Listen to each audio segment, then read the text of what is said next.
नमस्कार, तुम्हा सर्वांचे स्वागत करते पुन्हा एका नवीन व्हिडिओमध्ये। तर आज आपण बघणार आहोत चवळीच्या पानांची भाजी। तर सर्वात प्रथम कढई घ्यायची आहे, त्यामध्ये तेल टाकायचं आहे। तेल गरम झाल्यानंतर त्यामध्ये मोहरी, हिंग, मेथीदाणा आणि जिरं टाकलेलं आहे। एक चिरलेला कांदा टाकलेला आहे, आलं लसूण हिरवी मिरचीची पेस्ट, कढीपत्ता, तेजपान आणि 2-3 सुकी लाल मिरची टाकलेली आहे।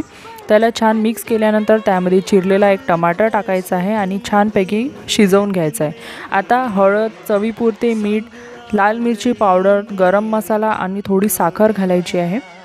त्याला छान मिक्स केल्यानंतर आलूचे पतले पतले स्लाइस करून घेतलेले आहे, जेणेकरून जे आपले आलू आहे ते लवकर शिजेल। एक प्लेट ठेवायची आणि थोडं शिजू द्यायचं आहे।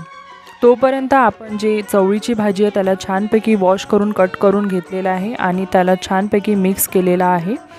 थोडी प्लेट ठेवायची आहे, जेणेकरून वाफेवर आपली भाजी लवकर शिजेल। आता आपण बघूया, तर आपले आलू शिजून तयार आहे। आता आपली भाजी बनवून तयार आहे। वरून कोथिंबीर टाकूया आणि रेसिपी आपली बनवून तयार आहे। थँक्यू।